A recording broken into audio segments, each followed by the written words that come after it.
It's the Outdoor Nationals, and it might be do or die for Jett Lawrence. Hey everybody, Walty Wanderers, buckle up, strap in. We got a hard-hitting pull, no punches, no sugarcoating it, no rainbows or sunshine.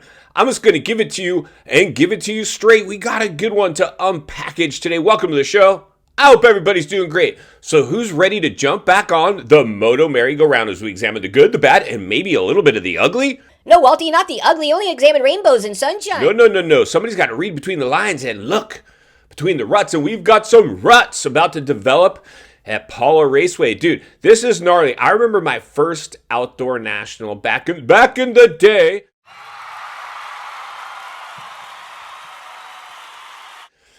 And it was probably, 2000, 2001, Glen Helen, which is almost as big of a crime as it is not having the Supercross finale in Vegas, is not having the opener at Glen Helen. I mean, the opener at Glen Helen was almost like an A1 atmosphere. And I remember being on the fence line. That was back in the Ricky era. Now SMX, Walty. Seeing those dudes, I mean, because in the outdoors, you can get right on the fence line. I mean, you are close. I mean, if you're not careful, you could catch a freaking cartwheeling bike and get taken out. Like, you are close to the action. At least you were back then. And maybe these days they have. The fences moved a little further back, but I was like, man, the ruts were knee deep. I mean, it was like slot cars. These dudes would just come flying in, feet off the pegs, full throttle, out of controlled chaos is a thing of beauty. But so we're about to kick off this outdoor season, and I think it's going to be super entertaining because there's so much to cover, But one of the things why I wanted to turn on the camera today is Jett Lawrence. Now, see, here's the thing. Jett he came and took the industry by storm, right? We all know that. Then he got a little bit of heat with the Anderson incident, and the fans turned on him. But we knew that his agent, Lucas Myrtle, I mean, this whole donut thing and Fan Fest, it was clearly this marketing machine, and Jett was along for the ride. He was a passenger. And I still feel like that's the case with Jett. He is a passenger. This thing is much bigger than Jett Lawrence. He's lending his image to the marketing machine and the marketing machine of the industry. And it's not looking quite as good because I think he's like we've talked about it. All of a sudden he's inked up.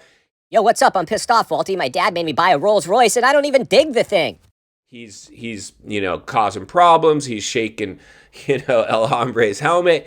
Like he's not fitting into the mold that they had hoped. Now here comes Danger Boy, and Danger Boy is stolen the spotlight away from Jett in a big way. The only thing that's keeping Danger Boy from completely squashing Jett like a bug is that he's still in the lights class. As soon as that dude goes to the premier class, and if he starts beating him, he could. But that brings me to my topic.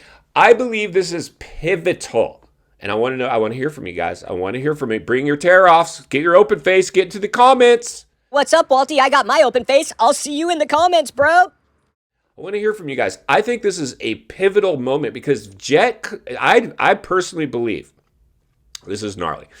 Buckle up and strap in. Jett doesn't come out and if he has any problems, like if we get anything less than podiums, I think it's a problem. And there's a chance. Can you imagine this? And then we'll have to go back to the Kenny era with HRC to really kind of drive this point home.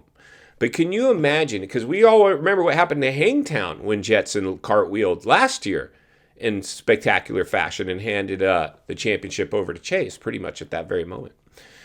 If that happens again, and that bike, I still don't know how happy they are with that bike. Clearly, him and his brother could not adjust to that bike. They both went out with injury. And here's the bigger challenge. Honda, listen up. Bro, you guys went all in on the marketing machine of the Lawrence brothers. They're feel good. They're from Australia. They came from nothing. Blah, blah, blah. You guys spun it.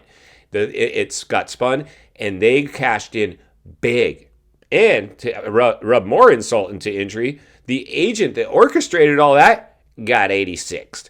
He got 86. He made those guys rich, and then they kicked them to the curb. Now, whether it's justified or not, I don't know. Maybe, maybe not. It's welcome to the swimming pool. This is shark infested. Well, this is what happens when Moto goes from niche sports, extreme sports, to mainstream ball sport marketing. And that's where they're trying to spin it, right? Jerry Robin and poor Jerry Robin. They've acknowledged you on the television package. Get well soon. But they didn't tell the audience how serious your injury is. Because they want to protect, they don't want it to interfere with views, clicks, or sales. That's just the reality. But we all know this is one of, if not the most dangerous sport on earth. Which brings us back to Honda and Jett Lawrence. If Jetson doesn't go back to his winning ways and fit into the mold that they want, and his dynamic duo brother, if they're not out there cleaning up the way they were, bike failure, it's going to be a challenge. It's going to be a challenge because you see, these guys have already taken everybody to the bank. They could quit tomorrow. Set for life. They're set for life. And if Jetson gets hurt again, which there's a good chance he could because the bike, we don't know, and he's coming off injury, and he's going to shake the cobwebs off. I mean, I'm sure everybody's going to give him a mulligan, like as long as he finishes the race in the top 10 or 5, that'd be good enough. It's not, because the money he got paid is for championships and wins. So with that being said, I'm really interested right now. There's a lot, like I said, there's a lot of things we could unpackage with the outdoors. Open, with Eli, with Chase, with, all kinds of stuff going on. Cooper Webb, there's just so much stuff. RJ Hampshire moving up to the big bike, couple of whatever. There's a lot, and don't even, the lights class, it's probably gonna be Danger Boy's show, but again, this is Moto, anything can happen. And I love the outdoors. I think that's way more raw, intense, just gnarly, brutal. That's why I like back in the day.